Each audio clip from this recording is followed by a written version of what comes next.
Assalamualaikum warahmatullahi wabarakatuh. Kami dari kelompok 7 pada kesempatan kali ini akan menyampaikan materi akuntansi manajemen, yaitu Activity Based Management. Dengan anggota kelompok 1 Titik Setioningsi, 2 Febriana Diah Ayu Klaransyah, 3 Wahyu Pradika. Selanjutnya pengertian. ABM atau Activity Based Management merupakan suatu metode pengelolaan aktivitas yang bertujuan untuk meningkatkan nilai atau value produk atau jasa untuk konsumen, meningkatkan daya saing, dan meningkatkan profitabilitas perusahaan.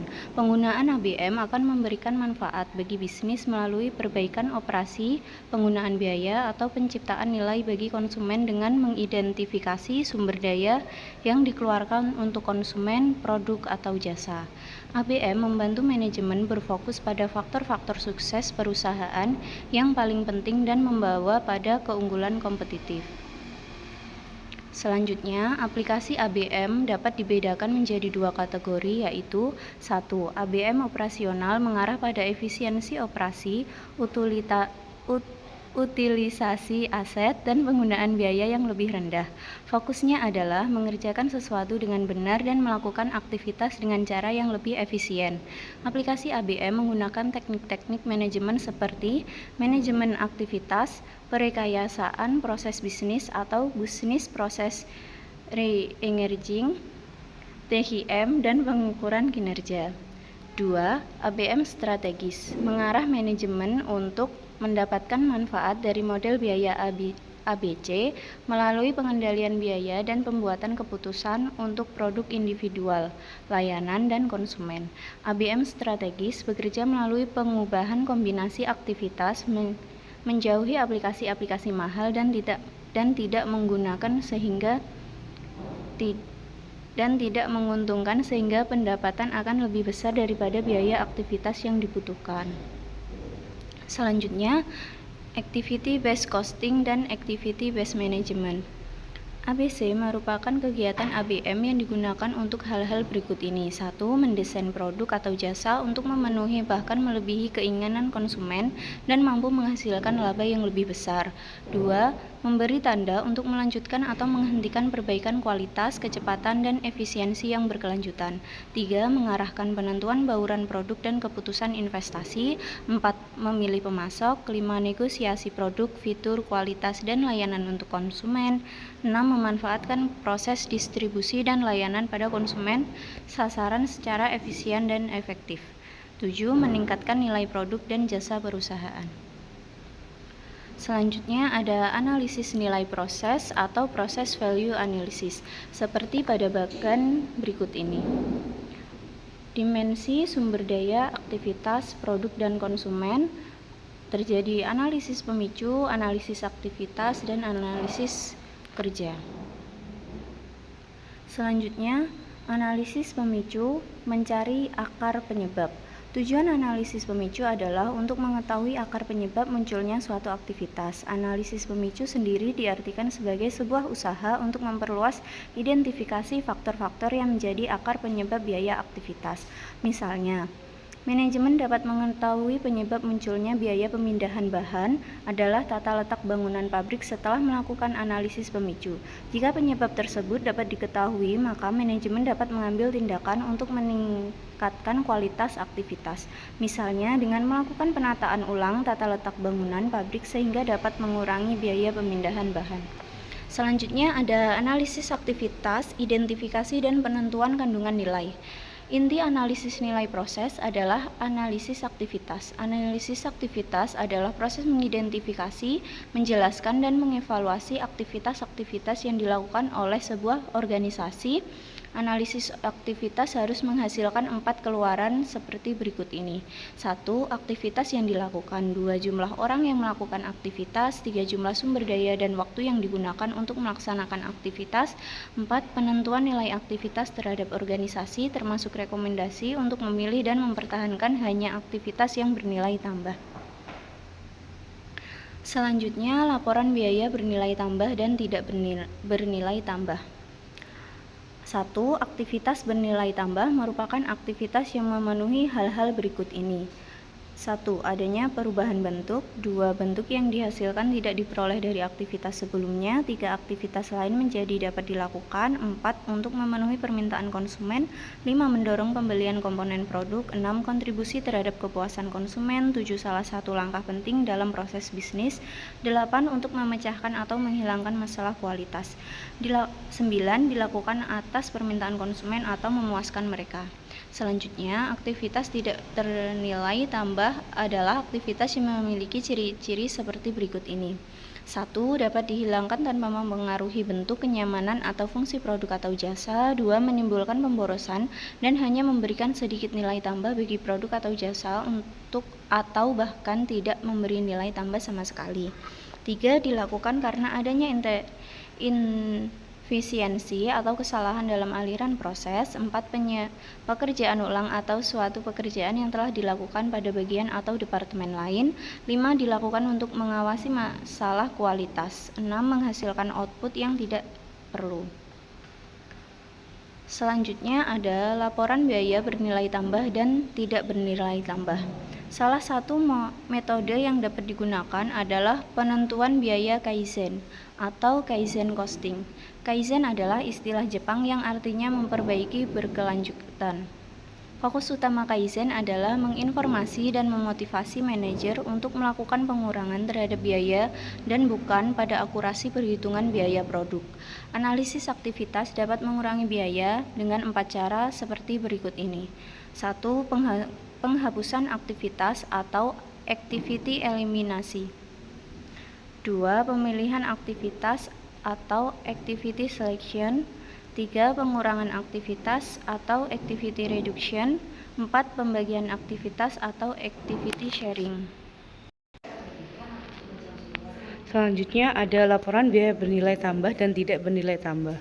Pengurangan biaya tidak bernilai tambah merupakan salah satu cara untuk meningkatkan efisiensi aktivitas. Dasar untuk mengidentifikasi dan menghitung biaya bernilai tambah dan tidak bernilai tambah adalah hasil dari identifikasi ukuran output untuk setiap aktivitas.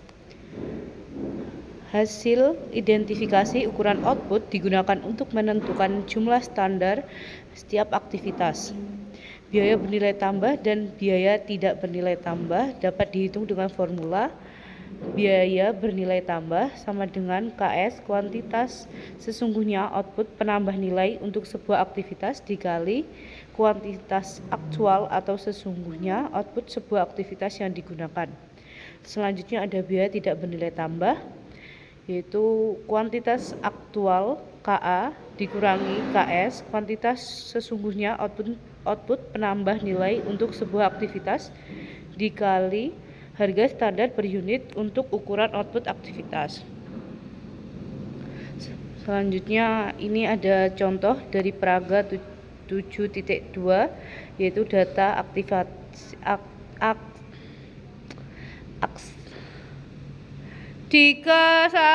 Oke, selanjutnya ada Praga 7.2 data Praga 7.2 data aktivitas PT Pluto. Contoh penyusunan laporan biaya bernilai tambah dan tidak bernilai tambah pada PT Pluto. Perusahaan ini bergerak di bidang manufaktur mesin diesel. Pengamatan pada Praga 7.2 difokuskan pada 4 aktivitas, yaitu aktivitas penggunaan mesin, aktivitas pengerjaan ulang, aktivitas pengesetan, dan aktivitas inspeksi yang dianggarkan Rp6 juta untuk 2 pengawas. Pada Praga 7.3 yaitu laporan biaya bernilai tambah dalam 4 aktivitas bernilai tambah atau tidak bernilai tambah, ternyata pada aktivitas pengerjaan ulang, pengesetan, dan inspeksi merupakan aktivitas tidak bernilai tambah. Konsekuensinya pada bagian tersebut manajer harus fokus pada peluang perbaikan. Selanjutnya ada laporan trend. Manajer selalu ingin mengetahui apakah tindakan-tindakannya yang dilakukan perbaikan aktivitas membawa hasil. Salah satunya untuk mengetahui adalah membandingkan biaya setiap aktivitas dari periode ke periode. Tujuan perbaikan aktivitas adalah pengurangan biaya, sehingga akan terlihat penurunan biaya tidak bernilai tambah dari satu periode ke periode berikutnya. Standar aktivitas bernilai tambah dapat terus berubah seiring dengan penggunaan teknologi baru, desain baru, serta inovasi-inovasi lain yang dapat mengubah sifat aktivitas yang dilakukan. Aktivitas yang sebelumnya memberikan nilai tambah dapat menjadi aktivitas tidak bernilai tambah dan juga sebaliknya. Di bawah ini tabel Praga 7.4 yaitu laporan tren biaya tidak bernilai tambah. Selanjutnya benchmarking. Benchmarking adalah suatu metode analisis yang dilakukan dengan cara melakukan perbandingan suatu ukuran unit-unit yang berbeda dalam organisasi yang melakukan aktivitas sama, atau disebut proses membandingkan kinerja, proses, dan praktik perusahaan dengan perusahaan lain di industri ataupun sektor yang sama. Dan pendekatan lain yang dapat digunakan untuk membuat standar penilaian untuk melihat peluang perbaikan aktivitas adalah dengan menggunakan benchmarking. Dalam benchmarking digunakan praktik terbaik atau best practice sebagai standar evaluasi kinerja. Tujuan pendekatan ini adalah untuk menjadi yang terbaik dalam melakukan aktivitas dan proses. Idealnya, perbandingan dalam benchmarking dilakukan dengan para pesaing atau industri lain.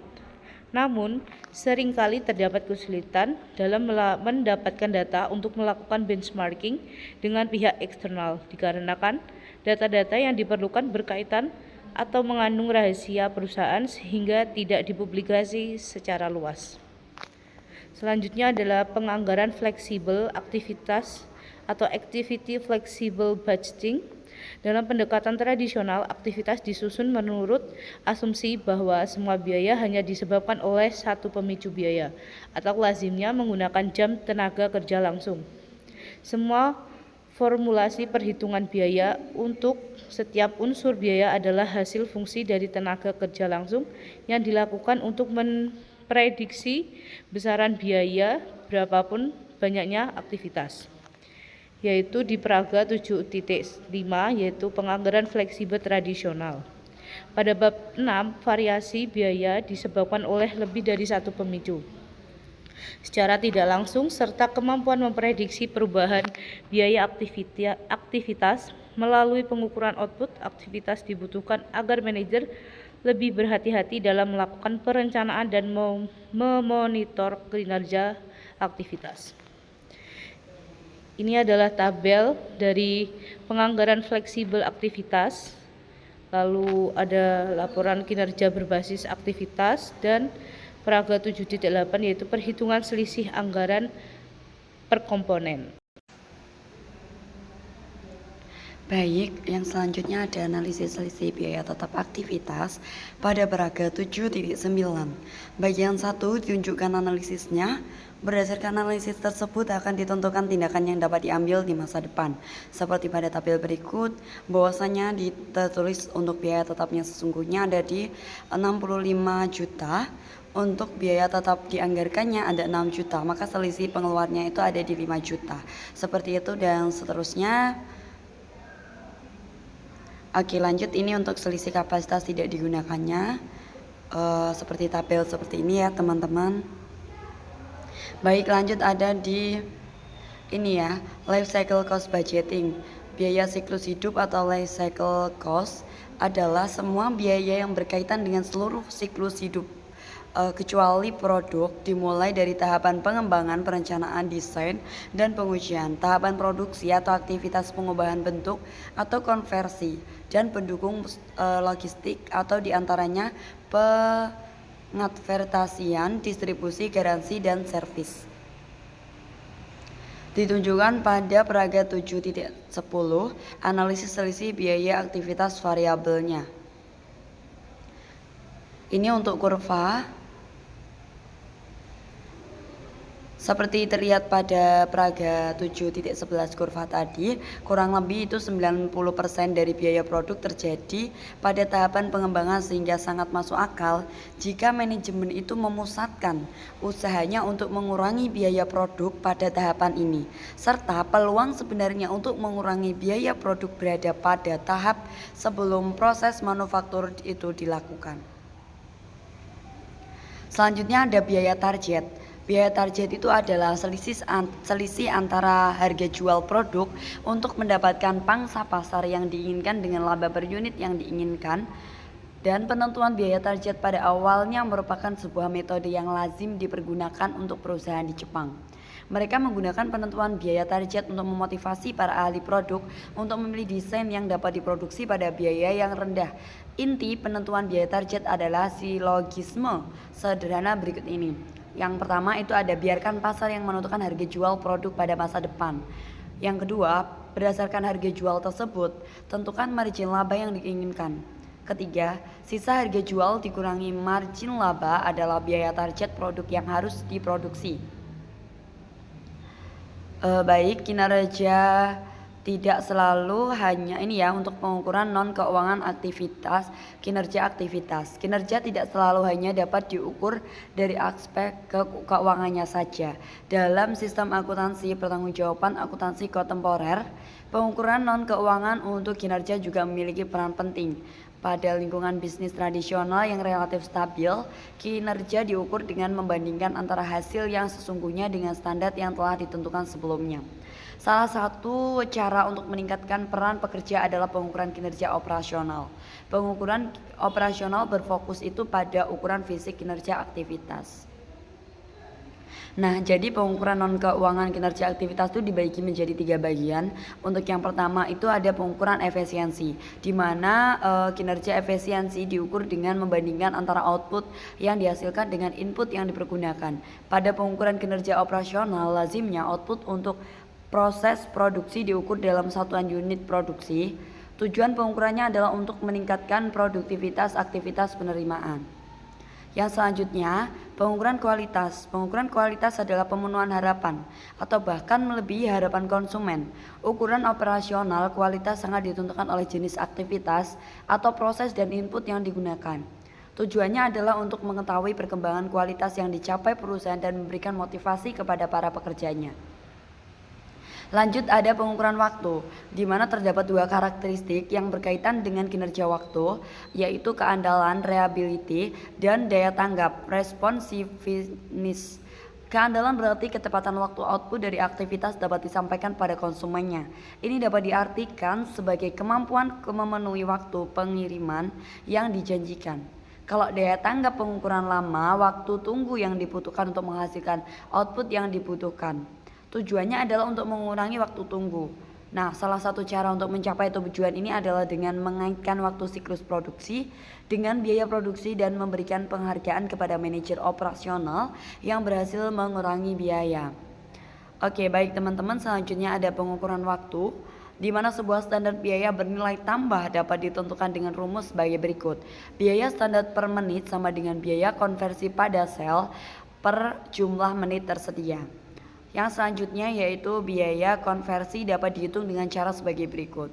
Biaya konversi per unit sama dengan biaya standar per unit dikali waktu siklus sesungguhnya untuk menghasilkan unit dalam kurun waktu tertentu.